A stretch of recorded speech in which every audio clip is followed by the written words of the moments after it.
This is the 20th of April, and it is 2000, and we are in the conference room at the Country Music Foundation Hall of Fame, is another way of putting it.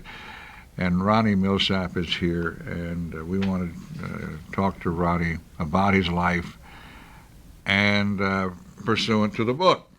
I'm curious about the story you almost told about your drinking. I wasn't aware you were drinking, man, so let's start with that one. Oh, well, that was early on, Ralph. When Yeah, it was for all of us. Yeah. Back in those times, it was such a curiosity, you know, when you get when you're in high school. And when I got out of high school, I remember making a trip with some friends and some cousins of mine out to Wyoming right after I graduated from high school. And I'd never been to, you know, those bars and out west, and I was it was fun. You know, I'd drunk beer, but I'd never had any whiskey or any of the hard stuff before. And I remember sitting down at the bar, and the bartender said, "Well, what do you have?" And I was just thinking, well, I don't know what to order. And that song that was popular at the time by the Kingston Trio called Scotch and Soda came to mind. I said, well, I'll have a Scotch and Soda. And so I drank that, and it goes, Scotch and Soda, jigger of gin. So when he asked, what do you have to drink? I said, I'll have a jigger of gin, and next time a dry martini. So I kind of drank my way through that whole song because those were at least things in a song that I'd heard of, but I actually had not tried. So by the time I got through and stood up, I guess I really was kind of blind running drunk for sure. How old were you then? 18. So you were just fresh out of school, weren't you? Yes, sir. Jack Johnson was telling me, my manager, he said, man, there's two things that's got to happen if you're going to make it here. Ralph Emery has to like you, number one, and Faron Young needs to like you. So, you know, if something happens and either one of those two things don't happen, I don't know what I can do to help you. Well, that was another quote out of your book that I just fell over when you said, Faron Young said, I don't feel sorry for you because you're blind. Now, if you sang like Webb Pierce, then I feel sorry for you. He did, and he's, you know, years after that, when I told him that story again, I was talking to him and Hank Jr. over at the Opera House, and I reminded him of that story. And he said, was that insensitive? And I said, man, that was not insensitive. Now, you know, he struck me on the shoulder and said, you son of a bitch, I don't feel sorry for you because you're blind. You know, he's got that kind of way, kind of scaring you to death, you know. I said, well, good, Fan, I'm glad. You know, I was with Merle Kilgore yesterday, and he told me, he said, you know, there was one guy that Faron wouldn't stand up to, and that was Webb. He said, because we had seen Webb get into too many fights and take care of himself.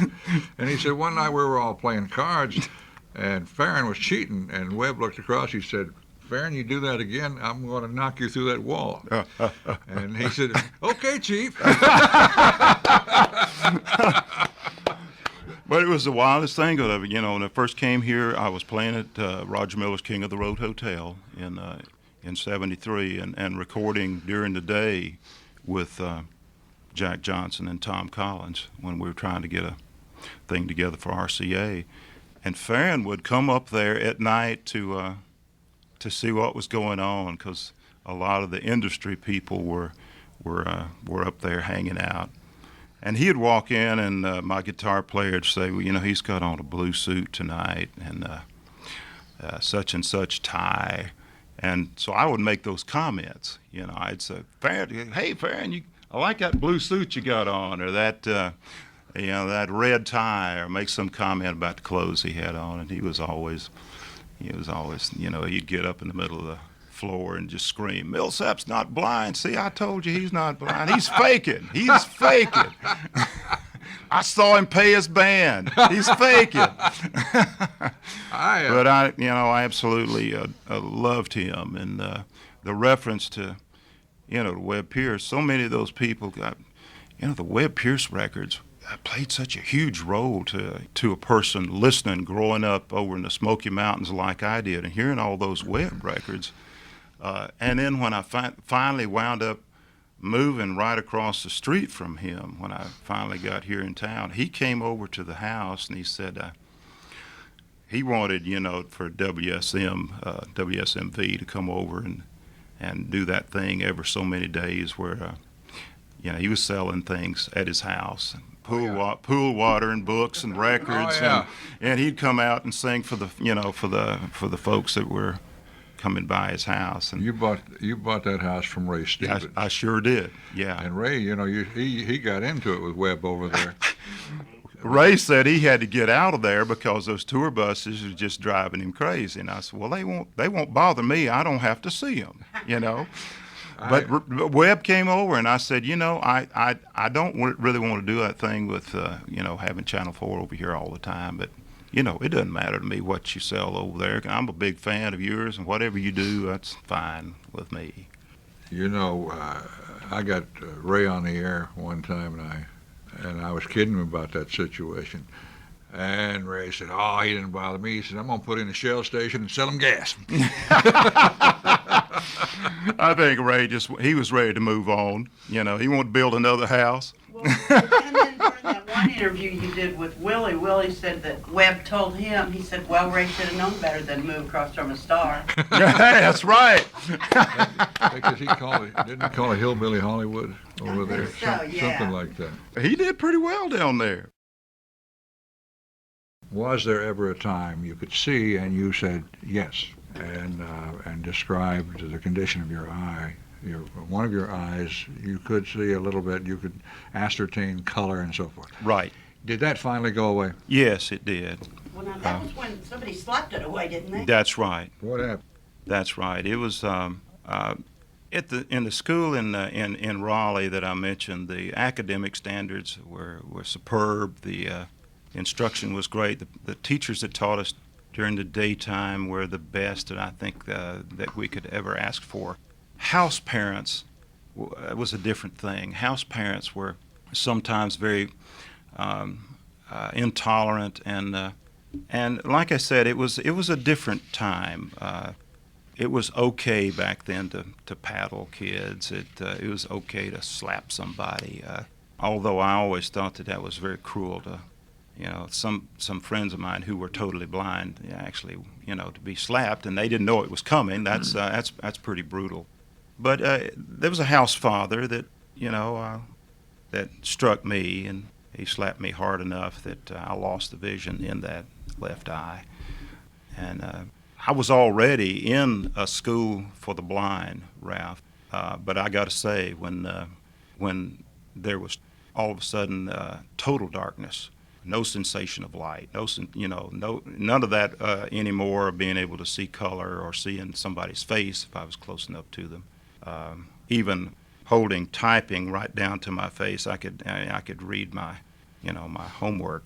When all that was gone, I got to say that was a hell of a new adjustment. And It must have been a lonely feeling. and to know that that's the way it's going to be from now on. That's How old were you? I was 14.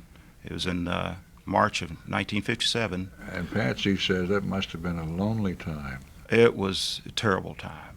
And I lost 20 pounds in a couple of months. And Did you lose the will to live? I lost the will to be interested in anything. To think that somebody would be allowed to get away with that.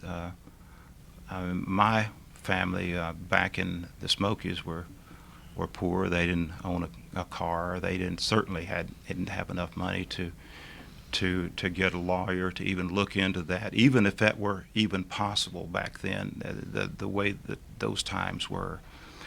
But it was the low. Today the school would be sued. Yeah, it was the the low state would point. be sued. It was the low point of my life, and Did you complain about this to the teachers? Oh yes.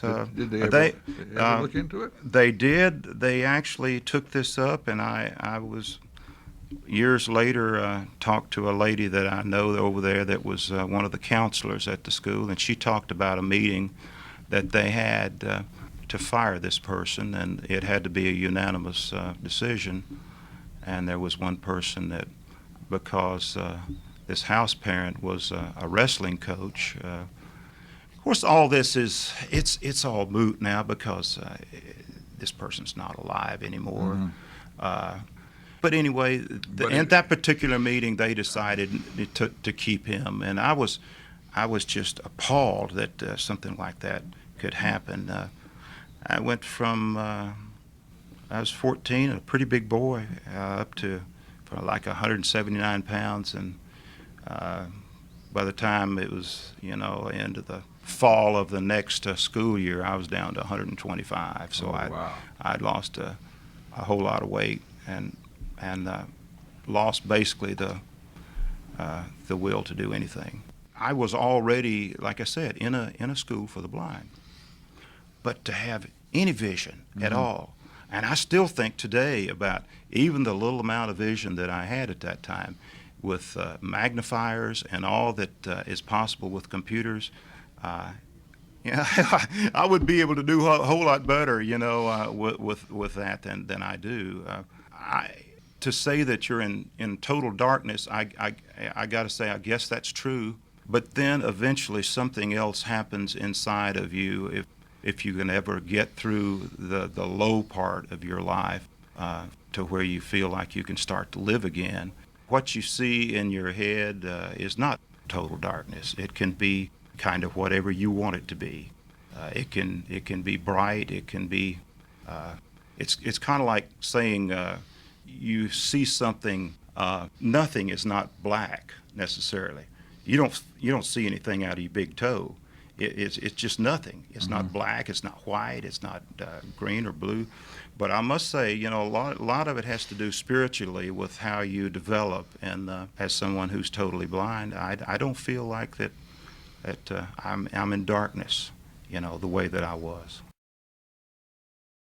Did you tell me one time that some of your dorm mates held you out the window by your feet? I'm afraid I did that to a couple. Oh, you did that to Yes, somebody I else. did. But we would never, I think people try to do things, and maybe it's just on a Saturday, and you've been in this school too long, and you've been cooped up, and you're bored or something. And there's this one particular guy that was with. He's 2 or 3 years younger than I was. But, it was one of those days where it seemed like I just got in trouble every way I turned. I'd held him outside the window, and we had the sheets all tied together for ropes, and but we didn't hurt him. Oh, well, good. Yeah, and we've been whittling some pieces of wood for spears, and I sailed mine into Jerry Lewis's back, out there, not meaning to, and playing. A lot of blind people is really weird because we used to play that thing stretch, with a knife, where you stretch your feet as far. I don't know if you've seen that game, but you stretch your fingers and your feet, and you stretch that. That's pretty wild for blind people to be doing that. But there again, it was. Tell me how you play that game. Yeah, you. Oh, are you talking about putting your fingers down, and you take a knife and try to hit between the fingers? Yeah, you do that, and you also do it with the feet, where you throw it into the dirt, and people do to see how Well, far. that's really being bored, Tom. Yeah. Well, I got to tell you, I was there for 13 years, Ralph. Since we got the tape rolling, I want you to tell me about driving the car at Fort Bragg, I guess. Yeah. You Well, actually drove an automobile. Yeah, I Past a guard. I did. In the '66, I'd met this guy actually in '64, a promoter at Fort Bragg, and I wound up doing a whole lot of work up there. He had sometimes, as many days in a row as I could do. We do the NCO clubs, and we'd move the next day and play an evening show over to 82nd Airborne, and we'd move to an E4, or we'd do some 2 or 3 service clubs during the day, and then we'd go set up somewhere else at night. We'd play several different locations just in one day. I had a 4-piece band that was traveling around with me, and a guitar player was from Canton, North Carolina, a guy that I was really, really fond of at the time. And we'd worked up this little method after some 55 days straight up there at Fort Bragg. We've been talking about this little method of where he could sit behind me, and if I was in the driver's seat, he could put his hands on both my shoulders, and he could squeeze my right shoulder, if I needed to turn right, and he'd squeeze my left shoulder if I needed to turn left, and he'd squeeze both my shoulders when he need to put on the brakes. and that sounded like, fun to me, and I'd always loved to at the fairs to ride the bumper cars. That's a fun thing, because the whole purpose of that is just to run over everything and run into folks. But we had this little thing. So after 55 days straight, we decided that this was going to be the night that I was going to drive the van. So I got in the driver's seat, and I knew all about how to start it up, because I'd been doing that, been sitting up there tinkering around with doing this for quite some time. So I pulled out of the NCO club where we're playing, and moving on along the road, and turning right as he squeezed my shoulder, and turning left as he squeezed my shoulder, and working my way eventually out onto the main thoroughfare, which is Bragg Boulevard in Fayetteville, where Fort Bragg is. And going along, and he squeezed both my shoulders, and I stomped the brakes, and I hit him too hard. And as a sit-in drummer we had that night, it threw him all the way from the very back all the way across up to the windshield, and he decided he didn't want to ride with me anymore, so he got out, and we kept going, and eventually found out as we're going on that the MPs were doing checks. They were checking vehicles, so we had to get in line. And Stan, my guitar player, Stanley Reese was his name, and we kept moving forward and inching up until it was our turn, and he said, the MP said, get out of the car and need to see your registration, your driver's license. And I got out and put my hands on the roof, and I said, I don't have my registration, I don't have my driver's license. And I said, we've been playing over here at this job, and nobody knew who I was at that time. He said, you mean you're out here without your driver's license? And I said, yes, sir, I'm afraid I am. And he said, well, I'll tell you what, I'm going to let you go this time, but don't you ever be out here again without your driver's license. I said, all right, sir. So I got back in and drove off. And he was never aware. He never knew that it was just a crazy blind guy. Have you closed your place down in Myrtle Beach? Yes, I did. How long were you down there? I was there for 2 years, from fall of '95 through basically like summer of '97. We started working back out on the road in the fall of '97. So I was there for 2 years. So you're working out of here? Yes, sir. It was a hard choice to make, and how many shows were you doing a day? Goodness, we were doing basically like 8 shows a week. They get on your nerves? It did me. It looks good. Well, see, I know. It looks good on paper. I've had this conversation with Ray Stevens about Branson, and he finally gave it up because he said it wore him out.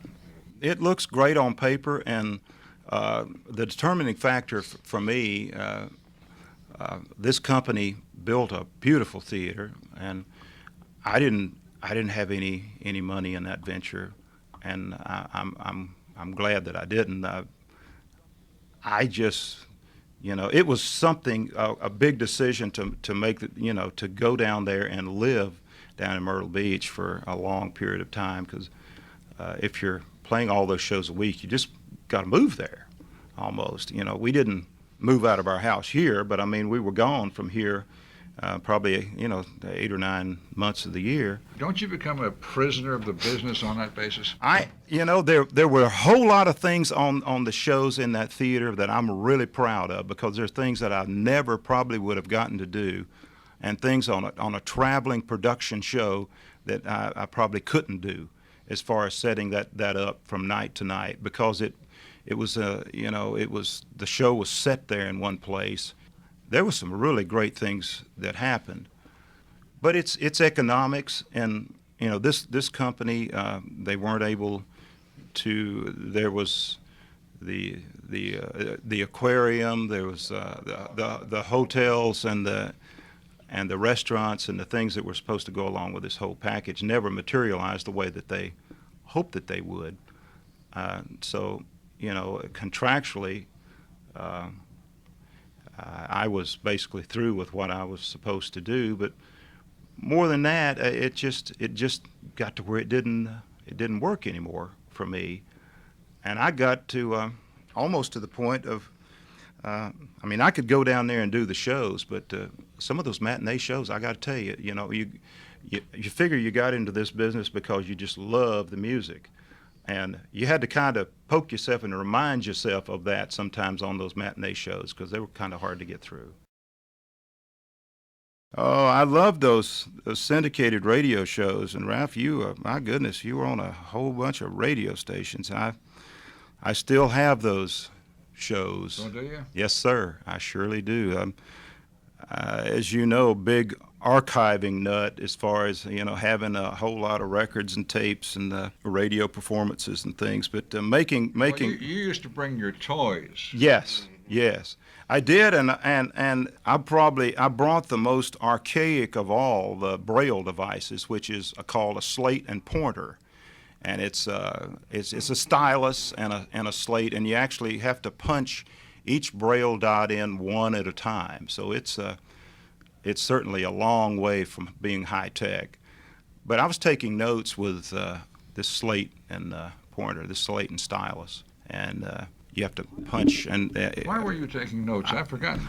Well, usually during the show, if something's coming up, or if you say, Ronnie, as soon as Mac finishes this, I want you to tell such and such. Okay. And so I'd make myself a note that's coming up, and that way I would look at it and I'd have a chance to think about it just a few minutes before it actually was going to happen. But you made reference early on in the show that you can hear those little dots every time you punch them. And you said, "What are you doing over there?" And I said, "I'm writing. I'm taking notes over here." And he said, "Well, it sounds like a chicken pecking around over there."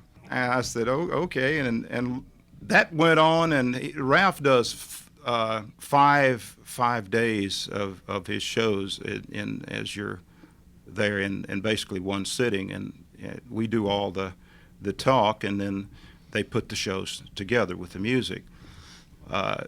Somewhere during the process of all that, we were into the fifth day, and I put everything away back in my briefcase, and I figured, well, we're getting almost ready to be through. And Ralph says, "Can we get the microphone down here a little close to the table?" Said, "I want to hear some more of that, how you write Braille." And I'd already had everything put away, and I made the remark, "Oh God, Ralph, let me get my pecker out." Because I'd already put my slate and pointer away. So let me get my pecker out.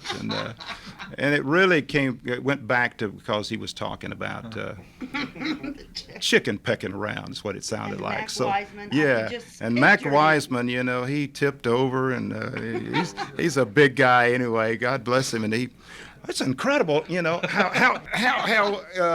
the way those things happen. It's just basically because I'd been thinking about what Ralph had said probably a couple hours earlier. And that King of the Road gig was important when I was first in town, because a lot of people would be afraid to come here and get a regular job because people just get so used to you that they don't care. But you came and turned it into a total plus because all the artists started coming out to hear it. It was just a really good thing, and I would work on the songs. I played 5 nights a week, which that was good instead of 6, and I'd work during the day down there with Tom and the writers, and with Jack Johnson, and then we would work up the songs. And when I'd have that one of those days off, we'd have usually a Monday off, and we'd book the sessions. And so I was doing this little thing, which it's good to keep a singer singing. There's nothing like it's the best thing a singer can do is to keep yourself loose by actually singing as much as you can without overdoing it. But I mean, that's why a lot of times people on a tour, one time they get into the groove the third or fourth day, man, they get to really singing real well because they're doing it all the time. Mm-hmm. Well, that's what helped me early on here because I was working. And, Did Charlie Rich follow you or precede you at the King of the Road? he probably, I'm not sure, Ralph. I don't know. I don't know for sure. Was it at the King of the Road that he fell into the drum and you Yeah, thought he was dead? yeah. That was the night that he came up and said, "Here's you let a poor boy sit in and play piano." So I let him sit in, and he played behind closed doors. But then he wanted to stand up and sing "The Most Beautiful Girl," and he fell in the middle of the song, and he fell, and his head fell into the kick drum, and you know, he was out. He was just totally passed out. We had to roll him off the stage. We stopped between songs, my bass player and I rolled him off the stage and sat him in a chair, you know, over there near the stage, and he was still there when we left that night. God bless him. Do you bowl? I used to do that, Ralph. It's been a while. And it's a two-part question. If so, how do you do it? Most blind bowlers, there's a rail that you set up behind the foul line, and it kind of gives you that a four-step approach, and by the speed of your step or the speed of the ball, the movement of your arm, by doing either. Speeding up your step will make the ball go more left, you know, but also keeping your step constant and speeding the delivery of the ball will make it go more left. But it's been years since I, you know, did that, and well, I mean, something I used to love to do. And in fact, in high school, I was probably at 161. I was at my average, and it's for a blind bowler, it's pretty high. Can you bowl in a regular bowling alley? Oh yeah, yes sir. You sure can. All you need is that to have your rail. You set that up behind. It sits on the alley, right behind the foul line, and it's good to have your own. You know, your own bowling balls, your own shoes, and your own paraphernalia, all that stuff that's familiar to you. But absolutely. Used to love to go bowl around here and love the hot dogs. Woo!